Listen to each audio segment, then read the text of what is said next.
我可能会发生性关系10次一周或更多，通常是一些我不认识的人，至少2次，所以就像1天2次。What's the title of this going to be anyway? I'm not sure we should talk about that. I mean, a female sex addict is actually called a nymphomaniac. Yeah, I've been called nympho before. I don't know if I am or not, but I have been called one. So you actually flew in last night, but your first person meeting was a guy that you arranged to meet? Yeah. And So I had somewhere to stay tonight. So you spent the night with him? Yeah. Where'd you meet him?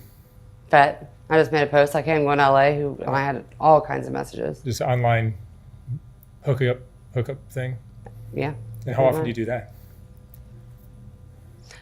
Flying out, I've only flown out once or twice, but till now. But like in your typical... Probably new dicks? I don't know. Like for a week that I don't have Aubrey, I might have sex 10 times or more. And usually new people are, I don't know, a couple at least. So it's like twice a day? Yeah. Or like a few guys at once or something. Oh, is that right? And this started how soon for you? How old were you when? I started, so when I actually consentingly started doing this, teenager, some age. Sex was really vanilla for a long time, and then I always liked getting smacked and shit, and so here we are. How old are you now? 34. 34. You enjoy sex? Love sex. You love it? Love sex. Yes, usually. Yeah, I do. And have you had committed relationships before? Mm-hmm. I was in a relationship for 9 years with my daughter's father. And then a few years with my ex. And that was, you were also doing things on the side? No. I was committed. It was just us. Towards the end, I was like, whatever, and I'd sleep with other people or whatever, but not while we were together. So you became single, you were free to do whatever you liked, and I just took advantage of it and had fun. And you're working. I'm sorry? You're working, you have a job? Yeah. I've been employed since I was 15 years old. And are drugs a part of your life? I have a past history of drug addiction, pain pills mainly, so. But no longer? No longer. Alcohol, I drink. How much? Is that a lot or just a bit? Not as much as I used to drink. I used to drink at least 30 beers a day plus whiskey. I don't drink anywhere near that now, but it's still enough that it's too much. Mm-hmm. One of my flaws. Does it help to open up, to make things move more quickly? Because I assume you're meeting people and then it turns sexual very quickly. Having sex with them, like, does the alcohol help with that? Yeah. I don't drink for that reason, but I'm sure it definitely alleviates some tension and whatnot, meeting somebody new and doing that. So that's not why I drink. How do your hookups usually go? Typically I'll just go to their house or something, or... And it's understood what you're both there for? Yeah, it's very clear. Like, we talk about sex, we send pictures. I get explicit things about what they're gonna do to me. And it just happens, we do it. So there's always that awkward tension, like when you first get there, like, so now what? So that's really annoying when it's really bad. Like, we both know why I'm here, why are we just sitting here? Like, kind of thing, but yeah. You must have some crazy stories. Yes. Anything in particular you want to ask about? or just whatever you're in the mood to share. I think I shared with you about the guy that wanted me to be his sex slave, live in his basement, locked up, and then get me pregnant. I will sign over all rights to my child, and then remain a slave in the basement while him and his wife raise my child. Never met him, never had a conversation with him before this, nothing. He wanted you to consent to being a sex slave. And yeah, getting pregnant by him and giving him my kid. In the basement of their house? Yeah, like literally. Then there was the guy that wants me to, for $2.5 million, drill holes through my boobs, brand them. Severe breast torture, but very on this end of the spectrum, rather than like bruises or something. 2.5 million. Yeah, it changed my daughter's life. Yeah, I don't know. I said no, and he offered more money. He said, what would it take? So. Strange world out there. There's some interesting people, that's for sure. But typically you're just looking for a more conventional sexual experience? I wouldn't say conventional. My favorite is like if I go somewhere, they just grab me, tie me up, and do whatever they want. I think that's the best, most fun for me to do. Where it's a little bit of a dom sub Yeah, thing. yeah. I'm sub in bed, but outside of bed, I'm very independent. So. And what are the best ways of meeting these kind of partners? I tell you, FetLife is where I've met majority of them. I've met people at stores or whatever and hooked up. What are the cues that you get from somebody in a store? How do you make that happen? Oh God, that's a good question. I don't know. I just get certain looks. Eventually, I've been they to a say grocery something. store a lot. I've never seen any. Well, if you give a girl a look the right way, never know what could happen. I don't know. But I don't know. There's just certain looks that I get or something and get talking by chance about something and it just goes from there. Have you ever gotten attached to anyone you're hooking up with? Somewhat. I don't allow myself to get really attached. There's a couple people that really, there's a guy right now that I'm talking to. We're friends. We met on FET. He's very new to the scene and the lifestyle. And he's wonderful. He's just getting out of a long marriage. So this is fun for him. I don't know. I care about him a lot. But I can't get too close because it's sex. So, you know, that kind of thing happens, I guess. I'm a woman. I do have feelings, so. But usually no feelings. Aftercare, just go away from me, like we're done, bye. So. Aftercare being what? I don't know, after you're done, like cuddles, or do you want anything to drink or touching and. Just kindness after the. Yeah, kindness after the act, yeah, pretty much, yeah. Emotional, physical, whatever it may be. And you're not into it? You would just rather move on? And Typically. yeah. Depending on who it's with. If I'm there and I'm just here to fuck, that's it. We're fucking. And I've actually slapped guys on the ass and said good game as I walking out the door. And they're like, what? Because like, would you want me to fall in love with you or something? Like, we both know why I'm here. Do you get guys getting attached to you? Clingy, stalkerish types seem to be what it is the most. Like bad. Like I don't want people to know where I live. A lot of people know where I live, like in town or whatever. But if I don't know you at all, you're not getting my address. Chances are, typically. There's been exceptions, but my daughter lives there. I live there. Our stuff is there. I'm not going to have just anybody coming over and, yeah. Crazy people in the world. Are there a lot of people that are interacting like this? What do you mean? They're just trading partners every day. I think in the world itself, there is, like in the world of sex, there's a lot of people on this site that you wouldn't expect to be on that site, professionals, things like that. But I think there is a lot of people that have a high turnover. What I've heard, what I've been told is that women are not usually like me. I don't know. I think typically men are. Typically it's the men that are like pussy. Right. So, yeah. But I don't know. I'm sure I'm not the only one. No. Of my friends, I'm the only one that I know of. So. Yeah, no, I've known and heard of other women that are. I'm sure there's that others. are like yeah. this, yeah. Not personally.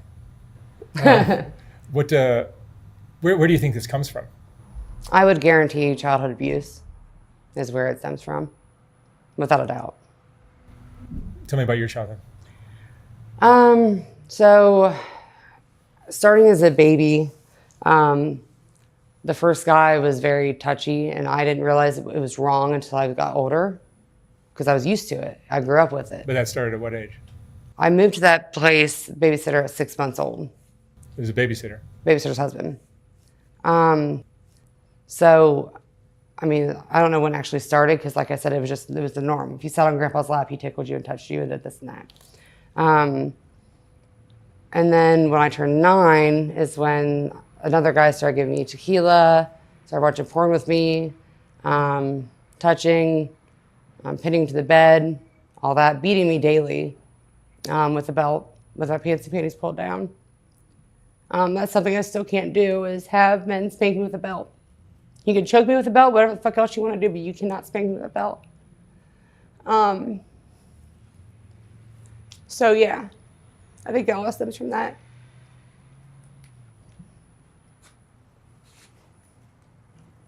Mainly the second guy. Thank you.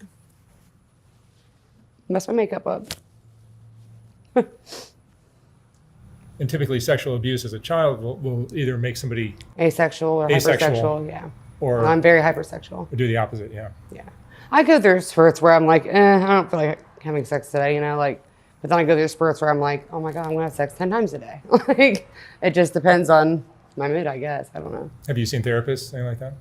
Yeah, actually. I've seen a lot of therapists. Has it helped at all? I haven't seen for this. I've seen it for like PTSD and things like that. So, I take antidepressants every day. Oh, you do? And anxiety medicine. So.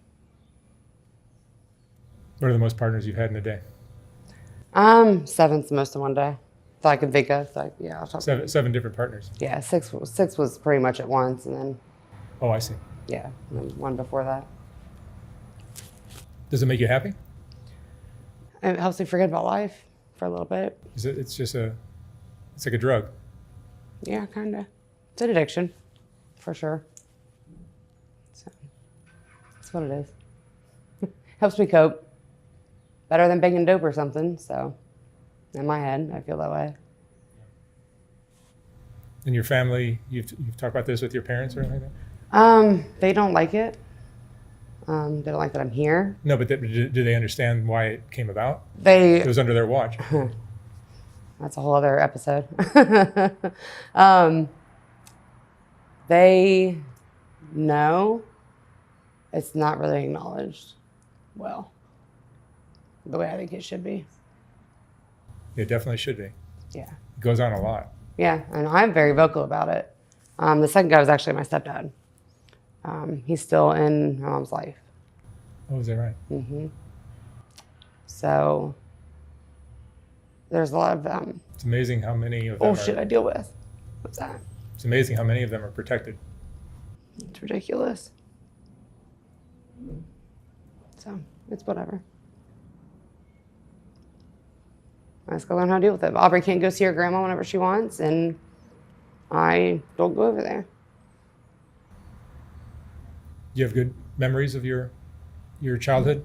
Yeah, before my stepdad came in the picture, yeah.